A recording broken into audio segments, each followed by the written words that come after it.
Hello everyone, स्वागत है आप सभी का हमारे चैनल उड़ान विद शिप्रा में। आई होप आप लोगों की स्टडी बहुत अच्छी चल रही होगी।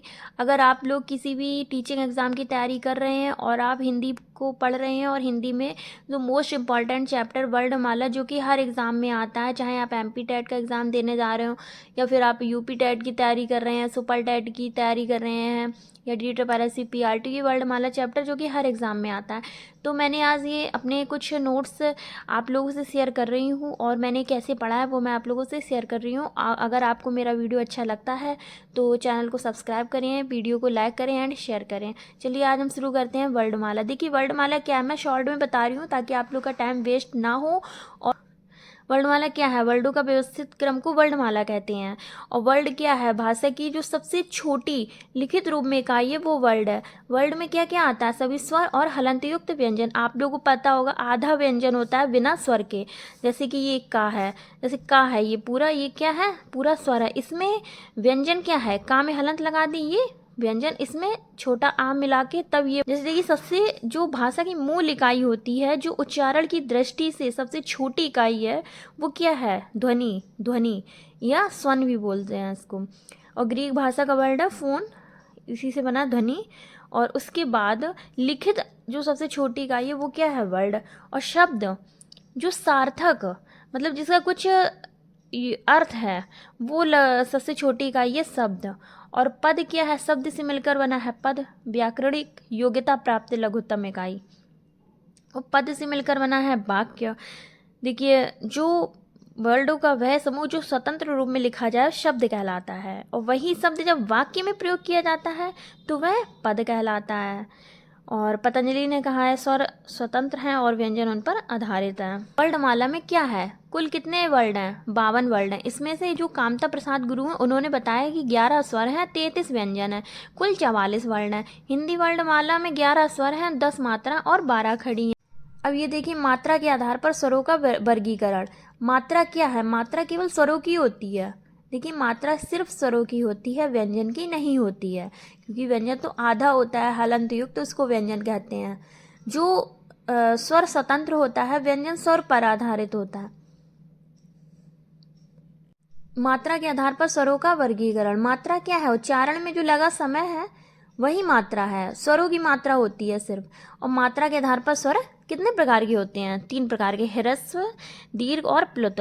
ह्रस्व क्या है? एक मात्रिक स्वर है, जैसे कि ये याद कर लीजिए आ ई उ री। और ये 2 मात्रिक स्वर हैं। प्लुत स्वर त्रिमात्रिक। किसी शब्द के दीर्घकालीन उच्चारण के लिए प्लुत स्वर का यूज़ किया जाता है। उत्पत्ति के आधार पर 2 स्वर होते हैं। देखिए मात्रा के आधार पर 3 होते हैं, क्योंकि ह्रस्व, दीर्घ और प्लुत। और उत्पत्ति के आधार पर 2 होते हैं, मूल स्वर और संधि स्वर। मूल स्वर कौन से होते हैं? जो आपके ह्रस्व स्वर हैं वही मूल स्वर हैं। और या एक मात्रिक स्वर भी बोल सकते हैं या ह्रस्व स्वर भी बोल सकते हैं, और ह्रस्व स्वर ही मूल स्वर हैं। संधि स्वर, दीर्घ स्वर और संयुक्त स्वर। दीर्घ कौन से स्वर होते हैं? जो आपका बड़ा आ, बड़े ई और बड़ा ऊ, ये देखिए मिलकर बने हैं संयुक्त स्वर। ये कई बार क्वेश्चन एग्ज़ाम में आया हुआ है कि जैसे दे देते हैं कि संयुक्त स्वर कौन सा है, ऑप्शन में आ जाएगा आई आ जाएगा, ई आ जाएगा, और भी 2-3 ऑप्शन आ जाएंगे तो आपको पहचानने होते। तो ये संयुक्त स्वर ए ऐ ओ औ, ये मतलब मोस्ट इम्पॉर्टेंट है। अभियंतर प्रश्न के आधार पर स्वरों का वर्गीकरण।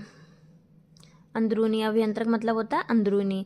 ये देखिए ये क्वेश्चन काफ़ी इंपॉर्टेंट है। विब्रत स्वर, अर्ध विब्रत, अर्ध संवृत। ये आप किसी भी आप कोई भी एग्ज़ाम दें, हम ये नहीं कह रहे टीचिंग एग्ज़ाम, आप रेलवे, SSC, किसी, तो हिंदी का जो वर्णमाला चैप्टर है वो हर एग्ज़ाम में आता है। आप कोई भी एग्ज़ाम है, ये वर्णमाला चैप्टर से तो आप बच ही नहीं सकते, उसको आपको तैयार करना ही पड़ेगा। तो ये विब्रत स्वर है, इसमें क्या मुख का जो द्वार पूरा खुला रहता है, तो वो विब्रत का मतलब यही होता है। इसमें बड़ा आ, ये भी बड़ा आ है। ये अर्ध विब्रत, मुख द्वार कुछ खुला रहता है, इसलिए इसका ना अर्ध विब्रत है। तो इसमें बड़ा आ नहीं है, इसमें बड़ा आ में पूरा खुला था। ये 4 हैं। अर्ध समृत, अर्ध विब्रत से कम खुला रहता है, और समृत में पूरा बंद रहता है। ये देखिए कुछ आप लोग भी स्क्रीनशॉट ले सकते हैं या फिर नोट्स बना सकते हैं। ये इसका मतलब लिखा है, ओटो की स्थिति के आधार पर भी स्वरों का वर्गीकरण है, वृत्तमुखी, अवृत्तमुखी। ये देख लीजिए, आ है वो उदासीन है। सभी स्वर 11 स्वर सघोष होते हैं और अल्प प्राण होते हैं। तो एक अनुस्वार और अनुनासिक में अंतर पता हो शायद। अनुस्वार क्या होता है? इसके उच्चारण में नाक से अधिक सांस निकलती है और मुख से कम निकलती है, वो अनुस्वार होता है, इसकी डेफिनेशन। और इसकी पहचान होती है, ये देखिए, ये क्या है? अनुस्वार है। और अगर इसी में चांद बिंदु लगा देंगे तो वो हो जाएगा अनुनासिक, ठीक है। और इसका मतलब यूज, जो अनुनासिक का यूज है, इसका यूज ज़्यादातर तद्भव शब्दों में किया जाता है। और जो अनुस्वार है, इसका तत्सम शब्दों में किया जाता है अनुस्वार का यूज़। अभी देखिए व्यंजन की बात करते हैं, तो व्यंजन में क्या है? स्वरों की सहायता से उच्चारित होने वाले वर्ड हैं। जो मूल व्यंजन 33 प्रकार के हैं। प्रयत्न के आधार पर व्यंजनों का वर्गीकरण। स्पर्श व्यंजन, छूना, का से माँ तक 25 व्यंजन है, जिसको हम वर्गीय व्यंजन कहते हैं। का वर्ग, चा वर्ग, ऐसे बोलो, एक शॉर्टकट से याद किया था, का चाटा तापा, कचट तपा, कचट तप, मतलब ऐसे एक शॉर्ट में कचट तप। तो का में आ जाएंगे 5 वर्ड आते हैं सभी में। का वर्ग के 5, चा वर्ग के 5 और टा के, ता के, तो ऐसे 25 हो आएंगे। और इसका उच्चारण स्थान भी आता है, जैसे का है, इसका उच्चारण स्थान क्या है? कंठ है। हैं, आप ऐसे याद कर सकते हैं। मैंने तो संस्कृत में पढ़ा है, तो मुझे संस्कृत के फॉर्मूले याद है, तो ऐसे याद है, अकुह विसर्जन्या नाम कंठा, इचोषा नाम तालु, ऋटोषा नाम मूर्धा, लर्तुलसा नाम दंतः और उपू परमानी ओष्ठ। तो आप लोग संस्कृत में, मैंने संस्कृत ली थी टेट में, आप लोग ऐसे याद करते, का वर्ग है तो का कंठ, कंठ का से कंठ, तो का वर्ग आ जाए, खा, गा, घा, कुछ भी आ जाए तो आपको ऑप्शन है ना, इसका उच्चारण स्थान जैसे आ जाएगा एग्जाम में, घा का उच्चारण स्थान तो क्या है? कंठ, क्योंकि ये का वर्ग का है। चा वर्ग का उच्चारण स्थान क्या है? तालु, ठीक है। तो चा, छा, किसी का भी अगर जैसे जा का उच्चारण स्थान आ गया तो आपको लिखना है तालु। तो इस तरीके से आप याद कर सकते हैं। टा का मूर्धा, ता का दंत और पा का ओष्ठ। ये अंतस्थ व्यंजन है, यारा लावा, ऊष्मीय, स्पर्श संघर्षी, ये नासिक है। प्रत्येक वर्ग का 5वां वर्ड, ये नासिक, नाक की और मुख की सहायता से। अनुस्वार देखिए, अभी बताया था, अनुस्वार ये पहचान है, केवल उच्चारण। और ये देखिए पार्श्विक ध्वनि ला, इसके उच्चारण में ये मतलब ना भी याद करो, लेकिन आपको इतना याद कर लो, ये पार्श्विक व्यंजन ध्वनि जो है वो ला की। संयुक्त व्यंजन ये काफ़ी आते हैं आपको। संयुक्त व्यंजन में क्या याद करना है आपको? छात्रा, ज्ञा और स्रा। संयुक्त व्यंजन कितने होते हैं? छा, त्रा, ज्ञा, स्रा, 4 होते हैं।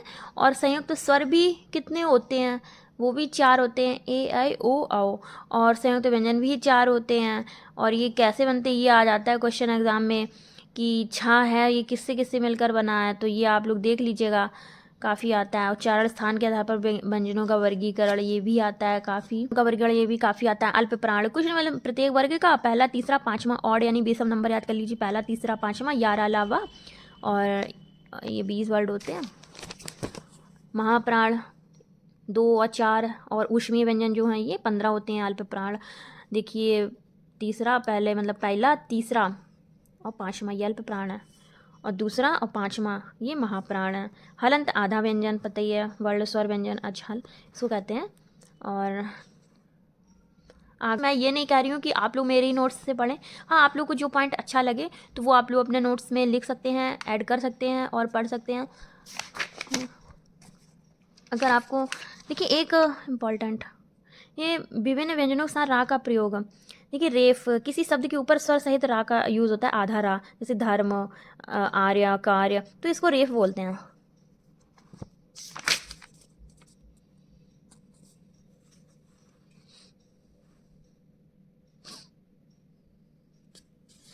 देखिए, इंपॉर्टेंट क्वेश्चन है। हिंदी वर्डमाला में स्वरों की संख्या 11 है, मूलतः वर्डों की संख्या कितनी है? 52 है। कामता प्रसाद गुरु ने बाह्य प्रयत्न के अकॉर्डिंग व्यंजनों कितने भेद माने हैं? 2। तो कुछ इंपॉर्टेंट क्वेश्चन है। देखिए, मैं ये नहीं कह रही हूँ कि आप लोग मेरे ही नोट्स से पढ़िए, मैंने सिर्फ जो मैंने नोट्स बनाए हैं वो उसको मैंने दिखाया है कि मैंने किस तरह से नोट्स बनाए हैं और मैंने किस तरह से तैयारी कर रखी है। तो मैंने ऐसे ही कुछ इम्पॉर्टेंट जो नोट्स हैं वर्णमाला के, कुछ और शॉर्ट नोट्स हैं। अगर आपको अच्छा लगता है तो आप लोग प्लीज़ कमेंट में बताइएगा, तो मैं शॉर्ट नोट्स का भी वीडियो बना दूंगी अगली बार। आप लोग स्क्रीनशॉट ले सकते हैं, उसको अपने नोट्स में ऐड कर सकते हैं। और संधि चैप्टर मेरा काफ़ी अच्छे से तैयार है। अगर नेक्स्ट वीडियो में संधि चैप्टर लेके आऊँगी हिंदी का, और वर्णमाला का शॉर्ट MCQs लेके आऊँगी। अगर आपको वीडियो अच्छा लगता है तो वीडियो को लाइक करें, शेयर करें एंड चैनल को सब्सक्राइब करिएगा। Thank you so much.